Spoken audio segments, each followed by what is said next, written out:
കൂട്ടുകാർക്ക് നല്ലൊരു ദിവസം ആശംസിച്ചുകൊണ്ട് മാമ്പഴത്തിന്റെ പുതിയ വീഡിയോയിലേക്ക് സ്വാഗതം. നമുക്ക് നേരെ ഗീതുവിന്റെ ഗോവിന്ദിന്റെക്ക് ഇന്നത്തെ വിശേഷത്തിലേക്ക് പോയാലോ. വിശേഷം വരാൻ വൈകിട്ടുണ്ട് കേട്ടോ, ഞാൻ ഇത്ര താമസിച്ചിരുന്നത്. അപ്പൊ എല്ലാരും മറക്കാതെ കയറി കാണണം കേട്ടോ. അപ്പൊ ഇന്നത്തെ വിശേഷത്തിൽ കാണിച്ചിരിക്കുന്നു പറഞ്ഞിട്ടുണ്ടെങ്കിൽ ഗോവിന്ദന്റെ ഫോണിലേക്ക് വിജയലക്ഷ്മി വിളിക്കുകയാണ്. കോള് വിളിക്കുന്ന സമയത്ത് ആ ഫോൺ വാങ്ങിയിട്ട് രഞ്ജു സംസാരിക്കുന്നുണ്ട്. രഞ്ജുവിന്റെ സംസാരം കേട്ട് അങ്ങേ തലയ്ക്ക് വിജയലക്ഷ്മി ആ പടം സ്റ്റക്കായി പോയൊരവസ്ഥയായിരുന്നു. പിന്നീട് രഞ്ജു പറയുന്നുണ്ട്, നിങ്ങൾ എന്തായാലും കൊള്ളാം, നിങ്ങളെ ഞാൻ കുടിച്ച വെള്ളത്തിൽ വിശ്വസിക്കില്ല. എന്നെയും ധ്യാനെയും തമ്മിൽ തെറ്റിച്ചില്ലേ, ഞങ്ങളുണ്ട് ഒരുമിക്കാനിരുന്നല്ലേ, നിങ്ങൾ ഒരാൾ കാരണമാ ധ്യാൻ എന്നെ വിട്ടിട്ട് പോയത്, അറിയാവോ? ഈ ചതി ഞാൻ ഒരിക്കലും മറക്കില്ലെന്ന് പറയാം. ഈ സമയം വിജയലക്ഷ്മി, മോളെ ഞാനൊന്നും ചെയ്തിട്ടില്ല, നീ എന്നെ തെറ്റിദ്ധരിച്ചിരിക്കുവെന്ന് പറയണം. നിങ്ങൾ കൂടുതലൊന്നും പറയണ്ട, നിങ്ങൾ ചെയ്ത ചതി എനിക്ക് എത്രയും നന്നായിട്ടറിയാം. മോളെ നീ അറക്കൽ കുടുംബത്തിൽ നിന്ന് വാ, നീ ചെമ്പശ്ശേരിയിലേക്ക് പോരെ, അവിടെ അമ്മയുണ്ട് നിന്നെ നോക്കാനിട്ട്, നീ വരാൻ പറയണം. ഇത് കേട്ട് കഴിഞ്ഞപ്പോൾ തന്നെ രഞ്ജു പറഞ്ഞു, എന്നെ കൊന്നാലും ഞാൻ നിങ്ങളുടെ അടുത്തേക്ക് വരില്ല, എനിക്കറിയാലോ നിങ്ങളുടെ സ്വഭാവം എന്താന്ന്. ഇനി ഞാൻ ആ വീട്ടിലേക്ക് വന്നാൽ ചിലപ്പോൾ നിങ്ങൾ എന്നെ കൊല്ലാൻ പോലും മടിക്കില്ലെന്ന് പറയണം. ഇത് കേട്ടത് വിജയലക്ഷ്മിക്ക് സഹിച്ചില്ല. വിജയലക്ഷ്മിക്ക് ആ പാടെ സങ്കടമായിപ്പോയി. പിന്നീട് ഫോൺ ഗോവിന്ദനിലേക്ക് കൊടുക്കാൻ പറയാണ്. ഗോവിന്ദന്റെ ഫോൺ കൊടുത്തു കഴിഞ്ഞപ്പോൾ ഗോവിന്ദനോട് പറഞ്ഞു, അതെ, അവളെ എത്രയും പെട്ടെന്ന് അറക്കൽ കുടുംബത്തിൽ നിന്ന് പറഞ്ഞു വിടണം. അവൾ അവിടെ നിൽക്കുന്ന ഓരോ നിമിഷം ആപത്താ. അത് മാത്രമല്ല, എനിക്ക് നിന്നെ കാണണം, എനിക്ക് നിന്നോട് കുറച്ച് കാര്യങ്ങളൊക്കെ സംസാരിക്കാനുണ്ടെന്ന് പറയാണ്. എന്തിനെനിക്ക് കാണുന്നതെന്ന് ചോദിക്കണം, അതിപ്പം പറയാൻ പറ്റുന്ന കാര്യമില്ല. എനിക്ക് നിന്നെ തനിച്ച് കിട്ടണം, തനിച്ച് സംസാരിക്കാനുള്ള കാര്യമെന്ന് പറയണം.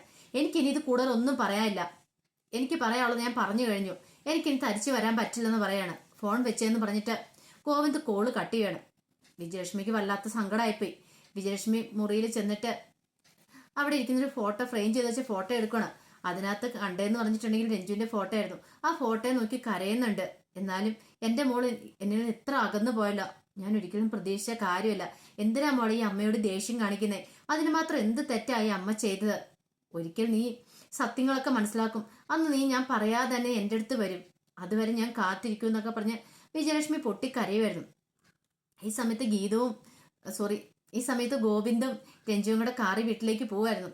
അങ്ങനെ യാത്ര ചെയ്തോണ്ട സമയത്ത് പെട്ടെന്ന് രഞ്ജു ചോദിച്ചു, അല്ല ഞാൻ ഒരു കാര്യം ചോദിച്ചോട്ടെ, എനിക്ക് എൻ്റെ അമ്മേനെ ഭയങ്കര ഇഷ്ടമായിരുന്നു, ഞാനും അമ്മ അത്രയ്ക്ക് അടുപ്പമായിരുന്നു, പക്ഷെ ഞങ്ങൾ രണ്ടും അകന്നു. അത് ഞാൻ ഒരു കാരണമുണ്ട്. പക്ഷെ എന്തുകൊണ്ടാ ഗോവിന്ദേണ്ണും അമ്മയും തമ്മിൽ അകനാനുള്ള കാരണം എന്താന്ന് ചോദിക്കുകയാണ്. പെട്ടെന്ന് ഒരു നിമിഷം ഗോവിന്ദ് സ്റ്റക്കായിപ്പോയി. ഗോവിന്ദ് സൈഡ് നേരത്ത് കാർ അങ്ങോട്ട് നിർത്തുവാണ്. എന്ത് പറ്റി രഞ്ജു, എന്ത് പറ്റിയെന്ന് ചോദിക്കുകയാണ്. ഗോവിന്ദ് പറഞ്ഞു, അതിന് ചോദിച്ചാൽ പ്രത്യേകിച്ച് എനിക്കൊരു മറുപടിയില്ല.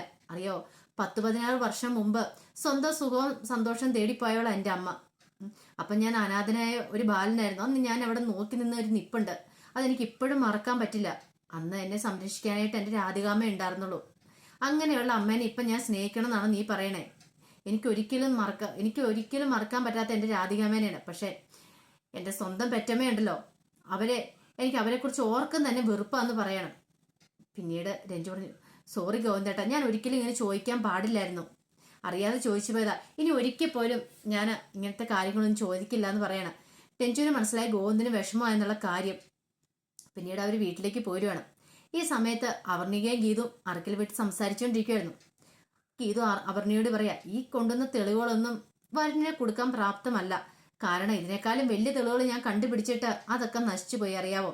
ഇതിപ്പോ പർച്ചേസ് ബില്ലിന്റെ കുറച്ച് കാര്യങ്ങളല്ലേ, ഇത് വെച്ച് വരനെ എങ്ങനെ കൊടുക്കാന്നാ പറയുന്നേ. അവർണി പറഞ്ഞു, എന്നാലും ഒരു പക്ഷേ ഒരു ചെറിയ തെളിവാണെങ്കിൽ പോലും ചില സമയത്ത് നമുക്കൊരു പിടിവെള്ളിയാവെന്ന് പറയാം. നോക്കാം, ഇരിക്കട്ടെ ഈ തെളിവും. കാരണം പക്ഷെ ഇതൊക്കെ വെച്ച് കൊടുക്കാൻ പറ്റുമെന്ന് എനിക്ക് ഒരു കാരണവശാലും തോന്നുന്നില്ലെന്ന് പറയണേ. ഇങ്ങനെ സംസാരിച്ചുകൊണ്ട് വരുന്ന സമയത്ത് അങ്ങോട്ട് രേഖയും കാഞ്ചനയും കൂടെ വരുന്നുണ്ട്. രേഖനെ കണ്ടു കഴിഞ്ഞപ്പോഴത്തേനും അവനെ ചോദിച്ചു, എന്തെങ്കിലും രേഖച്ച് സുഖമാണെന്നൊക്കെ ചോദിക്കുകയാണ്. സുഖമാണെന്നൊക്കെ പറയണേ.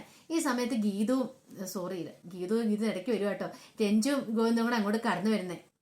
അപ്പൊ രഞ്ജുവും ഗോവിന്ദും കൂടെ ഒരുമിച്ച് വന്ന് കണ്ടപ്പോഴത്തേനും ഗീതുവിന് വല്ലാത്ത വിഷമമായിപ്പോയി. അവർണികനെ കണ്ടപ്പോഴത്തേനും ഹായ് അവർണിക എന്നൊക്കെ പറഞ്ഞിട്ട് അവർണികയുടെ അടുത്തേക്ക് രഞ്ജു വരുന്നുണ്ട്. അവർണിക ഒന്ന് ചിരിച്ചു കാണിക്കുക മാത്രമേ ചെയ്തുള്ളൂ. ഈ സമയത്ത് അങ്ങോട്ട് രേഖ വരുന്ന കണ്ടേ. രേഖനെ കണ്ട പെട്ടെന്ന് രഞ്ജു പറഞ്ഞു, രേഖേച്ചി എനിക്ക് നല്ല സ്ട്രോങ് ആയിട്ടൊരു ചായ കൊണ്ട് തരണം കേട്ടോ എന്ന് പറയണം. എന്നിട്ട് ഗോവിന്ദനെ ചോദിച്ചു, ഗോവിന്ദേണ്ണ വേണമെന്ന് ചോദിക്കുകയാണ്. വേണ്ട, ഞാൻ പിന്നെ കുടിച്ചോളാന്ന് പറയാം, എന്നാ എനിക്ക് മാത്രം കൊണ്ടുവന്നാൽ മതി എന്ന് പറയാണ്. ഇങ്ങനെ പറഞ്ഞിട്ട് രഞ്ജു അങ്ങോട്ട് അകത്തേക്ക് അങ്ങോട്ട് കയറി പോവാണ്. രേഖയ്ക്ക് അങ്ങോട്ട് പെരുത്ത് കയറി. കുഞ്ചു അവളുടെ ഒരു ചായ അവൾക്ക് ഞാൻ കൊണ്ടേ കൊടുക്കുന്നുണ്ടല്ലോ, ഒന്നാന്തരം വാട്ടച്ചായ. ഒരു കാര്യം ചെയ്തേ, കാഞ്ചന ഉണ്ടാക്കിയാൽ മതി എന്ന് പറയണം. ഞാനോ? നീ ഉണ്ടാക്കിയ പിന്നെ വാട്ടച്ചായ ആയിരിക്കില്ല എന്ന് ചോദിക്കുവാണ്. പ്രത്യേകിച്ച് പറയേണ്ട ആവശ്യമില്ലോ എന്ന് പറയാണ്. അപ്പൊ ഗീത് പറഞ്ഞു, അതെ രഞ്ജുവിന് പാട്ട് ചായ കൊടുത്തോ, പക്ഷെ ഒരു കാര്യമുണ്ട്, ഗോവിന്ദന്റെ പാട്ട് ചായ കൊണ്ടേ കൊടുക്കരുത് കേട്ടോ, നല്ല ചായ കൊണ്ടേ കൊടുക്കണമെന്ന് പറയുന്നത്. ശരി ശരി എന്നും പറഞ്ഞ് കാഞ്ചന ഗീതു അങ്ങോട്ട് പോകാൻ തുടങ്ങുമ്പോഴത്തേനും പെട്ടെന്ന് ഗീതുവിനായിട്ട് അപർണിക പറഞ്ഞു, ഇന്ന് പകല് രഞ്ജു ഓഫീസിലുണ്ടായിരുന്നു. ഗീതു പോകുന്നതിന് ശേഷം ഗോവിന്ദന്റെ ക്യാബിനിലായിരുന്നു ഇരുന്നത്. ഫുൾ ടൈം അവിടെയായിരുന്നു. പിന്നീട് ഗോവിന്ദ് സാർ പോയ പറയാതെ തന്നെ ഒപ്പം തന്നെ രഞ്ജുവും പോയെന്ന് പറയാം. ഇത് കേട്ട് കഴിഞ്ഞപ്പോൾ ഗീതുവിന് ഒരു ഞടുക്കമുണ്ടായി. ഇത് കേട്ടോണ്ട് കാഞ്ചന പെട്ടെന്ന് തിരിഞ്ഞു. ഞാൻ മുമ്പ് ഗീതുപ്പാപ്പയോട് പല കാര്യങ്ങളും പറഞ്ഞിട്ടുണ്ട്, അതുപോലെ തന്നെ ദേഹപ്പാപ്പയോട് പറഞ്ഞിട്ടുണ്ട്, ഓർമ്മയുണ്ടോ? അവനവൻ ഇരിക്കേണ്ട സ്ഥാനത്ത് അവനവൻ ഇരുന്നില്ലെങ്കിൽ അവിടെ സുവർണ കയറി ഇരിക്കുമെന്ന്. അത് ഞാൻ രേഹപ്പാപ്പയോട് പറഞ്ഞ. അത് തന്നെയാണ് എനിക്കിപ്പോൾ ഗീതുപ്പാപ്പയോടും പറയാനുള്ളത്.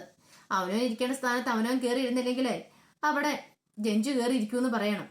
പിന്നെ കയറി ഇരുന്നെ അവളെ ഞാൻ നല്ല വിധത്തിൽ ഇരുത്തുന്നുണ്ട്. ഈ ഗീതു വരാൻ നമുക്ക് ശരിക്കും അറിയത്തില്ല എന്ന് പറയണം. ഗീതു നല്ല ദേഷ്യം അരിച്ചാൻ വന്നു. പിന്നീട് കാണിക്കുന്ന പറഞ്ഞിട്ടുണ്ടെങ്കിൽ പോവാനായിട്ട് തുടങ്ങുവാണ് അപർണിക ഇറങ്ങുന്ന സമയത്ത് ആ കൂടെ തന്നെ ഗീതവും കൂടെ ഇറങ്ങി ചെല്ലുണ്ട്. യാത്രയൊക്കെയാണ് ചെല്ലുവിട. അങ്ങനെ കാറിലേക്ക് കയറാൻ തുടങ്ങുന്ന സമയത്താണ് പെട്ടെന്നൊരു തലകർക്ക് ഫീൽ ചെയ്യുന്നത് അപർണികയ്ക്ക്. ഇങ്ങനെ തല ഇറങ്ങി നിൽക്കുവാണ്. രഞ്ജു അല്ല സോറി ഗീത ചോദിച്ചു, എന്ത് പറ്റിയെന്ന് ചോദിക്കുകയാണ്. എന്തോ ഒരു തലകറക്കം എന്ന് പറയണേ, ഹോസ്പിറ്റലിൽ പോകണോ വേണ്ടാന്ന് പറയണേ എന്ന് പറഞ്ഞ് വീണ്ടും കാറിലേക്ക് കയറാൻ തുടങ്ങുമ്പോഴത്തേന് വീണ്ടും തല ഇറങ്ങുന്നു. ഇത് കണ്ട് ഗീതു പേടിച്ചു പോയി. അപ്പൊ നമുക്ക് ഹോസ്പിറ്റലിൽ പോകാന്ന് പറയണേ. വേണ്ട, അതൊക്കെ ഗീതിനും ബുദ്ധിമുട്ടാന്ന് പറയാം. അതൊന്നും കുഴപ്പമില്ല, വാ ഷിബ് വണ്ടി എടുക്കാൻ പറയാണ്. പെട്ടെന്ന് ഷിബ് കയറി വണ്ടി എടുത്തു. ഗീതു അപർണിക പതുക്കെ കൈ പിടിച്ച് കയറ്റി അവര് ഹോസ്പിറ്റലിലേക്ക് യാത്രയാണ്. പകുതി എത്തിക്കഴിഞ്ഞപ്പോഴേ ഗീതു ഓർത്തെ വീട്ടിലാരോടും പറഞ്ഞിട്ടില്ല. ഈ കാഴ്ചയൊക്കെ രഞ്ജു അവിടെ നിന്ന് കാണുന്നുണ്ടായിരുന്നു, ഇവര് പോകുന്നതൊക്കെ. അപ്പൊ ആരോടും പറയാതെ പോന്നു. ഇനിയിപ്പം ഗോവിന്ദനൊക്കെ അന്വേഷിച്ചാലോ? വിളിച്ചു പറയാനുള്ള കൈ ഫോണും എടുത്തിട്ടില്ല. പെട്ടെന്ന് അപർണിക പറഞ്ഞു, അതെ എന്റെ ഫോണിൽ നിന്ന് വിളിച്ചോളാൻ പറഞ്ഞ് ഫോൺ കൊടുക്കുവാണ്. പിന്നീട് ഗീതു അപർണികയുടെ ഫോൺ മേടിച്ചിട്ട് ഗോവിന്ദനെ വിളിക്കുകയാണ്. അപ്പം ഗോവിന്ദന് ഫോൺ റിങ് ചെയ്ത് കഴിഞ്ഞപ്പോഴത്തേക്കും ഗോവിന്ദൻ കോൾ എടുക്കുക. ഹലോ അപർണിക, പറഞ്ഞോളാൻ പറയാ. അതെ അപർണികയല്ല, ഞാനാ ഗീതു. എന്ത് പറ്റി ഗീതു? എന്താ നീ അപർണികയുടെ ഫോണിൽ നിന്ന് വിളിക്കുന്നത്? ഞാൻ ഹോസ്പിറ്റലിലേക്ക് പോയിക്കൊണ്ടിരിക്കുന്നതാണ്. ഹോസ്പിറ്റലിലേക്ക്? അതെന്താ ഈ സമയത്ത്? ഇതെന്ത് പറ്റി നിനക്ക്? നീ ഒന്നും പറഞ്ഞില്ലെന്നോ? ആകെപ്പാടെ വേവലാതിയായിപ്പോയി. സ്നേഹം ഉള്ളിലുണ്ടല്ലോ ഗോവിന്ദന്. പറഞ്ഞു, എനിക്കല്ല അപർണയ്ക്കാന്ന് പറഞ്ഞു. അപ്പോഴാണ് ശ്വാസം നേരെ വീണത്. അപർണയ്ക്ക് എന്ത് പറ്റി? അവൾക്കൊരു തലകറക്കം, അതുകൊണ്ട് പെട്ടെന്ന് ഹോസ്പിറ്റലിലേക്ക് പോകുന്നു പറയണം. അന്ന് പിന്നെ വിളിക്കാൻ മേലായിരുന്നു ചോദിക്കും. വിളിക്കാനുള്ള സമയമൊന്നും കിട്ടിയില്ല കണ്ണേട്ടാ, പെട്ടെന്ന് പോന്നു. ഞാൻ ഫോൺ പോലും എടുത്തില്ല, ഫോൺ എന്റെ മുറിയിൽ ഇരിപ്പുണ്ട്, അതാ ഞാൻ വിളിച്ചു പറഞ്ഞു. അപ്പൊ നിങ്ങളുടെ ഫോണിൽ നിന്ന് അതാ വിളിച്ചെന്ന്. ആ ശരി ശരി, നീ ഹോസ്പിറ്റലിൽ ചെന്നിട്ട് വിളിക്കാൻ പറയണം. അല്ല ചായ പോലും തന്നില്ലല്ലോ. ചായ തരാതെ അല്ലേ പോന്നേ? ഒരു കാര്യം ചെയ്യാം, ദേഹേച്ചയോട് പറഞ്ഞാൽ മതി, ദേഹേച്ച എടുത്തു തരുമെന്ന് പറയാം. അതിനെന്താ, ചായ എടുത്തു തരാനായിട്ട് എനിക്ക് ആളുണ്ടല്ലോ ഇവിടെ. രഞ്ജു എനിക്ക് നല്ല അസല് ചായ ഉണ്ടാക്കി തന്നോളൂ എന്ന് പറയാം. ഇത് കേട്ടതും ഗീതുവിന് ദേഷ്യം വന്നു. എന്ത് പറഞ്ഞാൽ ഒരു കുഞ്ചു എന്നാ അവളെ പുതിയ വേലക്കാരിയായിട്ട് നമ്മൾ നിയമിച്ചോന്ന് ചോദിക്കുകയാണ് അവിടെ കാഞ്ചനയ്ക്ക് പകരം. ഓ, വേലക്കാരിയായ മാത്രമേ ചായ എടുത്തു തരാൻ പറ്റുള്ളൂ? അതിൻ്റെ ഒന്നും ആവശ്യമില്ലെന്നേ, എന്റെ ബെസ്റ്റ് ഫ്രണ്ട് അല്ലേ രഞ്ജു. അപ്പൊ അവള് ചായ ഉണ്ടാക്കുന്ന ഒരു കുഴപ്പവും സംഭവിക്കില്ലെന്ന് പറയണം. ഗീതു ഫോൺ കട്ടി വേണം, ഞാൻ വെച്ചിട്ടുണ്ട്, ഞാൻ അങ്ങോട്ട് വരട്ടെ. ഈ രഞ്ജുവിനെ കൊണ്ട് മനുഷ്യന് ഒരു സമാധാനം ഇല്ലല്ലോ ആയല്ലോ എന്നോർത്ത് ഗീതു ദേഷ്യപ്പെട്ടിരിക്കുകയാണ്. പിന്നീട് കാണിക്കുന്ന പറഞ്ഞിട്ടുണ്ടെങ്കിൽ ഗോവിന്ദ് ഇങ്ങനെ വിഷമിച്ചിരിക്കുന്ന സമയത്ത് രാധികാമ്മ എങ്ങോട്ട് വരുന്നത്. ഇപ്പൊ രാധികാമ്മേനെ കണ്ടതും ഗോവിന്ദ് ഒന്ന് വെറുതെ ഒന്ന് ചിരിക്കുക മാത്രം ചെയ്യും. എന്ത് പറ്റി കണ്ണാ, നിന്റെ മുഖത്തൊരു വല്ലാത്തൊരു വിഷമം ഉണ്ടല്ലോ എന്ന് ചോദിക്കുകയാണ്. ഒന്നുമില്ലമ്മേ, എന്തോ കാര്യമുണ്ട്, എന്താണല്ലോ എന്നോട് പറയാന്ന് പറയണം. അമ്മേ, എനിക്ക് കുറെ നാളായിട്ട് ഇപ്പൊ എന്റെ മനസ്സ് അസ്വസ്ഥമെന്ന് പറയാം. എന്ത് പറ്റി നിനക്ക്? കാര്യം എന്താണല്ലോ എന്നോട് പറ. അമ്മേ, മുമ്പൊക്കെ എന്ത് സന്തോഷമായിരുന്നു ചെറുതിലെയൊക്കെ. എന്ത് വിഷമമുണ്ടെങ്കിലും ഞാൻ അമ്മയോട് ഒന്ന് പറയും. അമ്മയുടെ കൈ കൊണ്ട് ഒരു ചോറ് വാരി അമ്മ തരും. അത് മാത്രമല്ല, ദേഹത്തിന് വേനയൊക്കെ വരുന്ന സമയത്ത് അമ്മേനെ തലോടി അമ്മ ഓർക്കാറുണ്ടായിരുന്നു. അതൊക്കെ ഓർത്ത് എനിക്ക് സഹിക്കാൻ പറ്റുന്നില്ല. ഇപ്പൊ എന്ത് പറ്റി കണ്ണാ, നിന്റെ പ്രശ്നം എന്താന്ന് ചോദിക്കുകയാണ്. ഞാൻ ഇന്ന് അവരെ കണ്ടു. ആരെ? എന്റെ പെറ്റമ്മേനെ കണ്ടെന്ന് പറയണം. ഇത് കേട്ടൻ രാധിക ഒന്നും ഞെട്ടി. എന്നിട്ട് എന്താ, അവര് പതിവ് പോലെ തന്നെ കുറെ വെല്ലുവിളികളൊക്കെ നടത്തി. ഞാൻ വിട്ടുകൊടുക്കുവോ? ഞാനും അതുപോലെ തന്നെ തിരിച്ചു ചെയ്തു.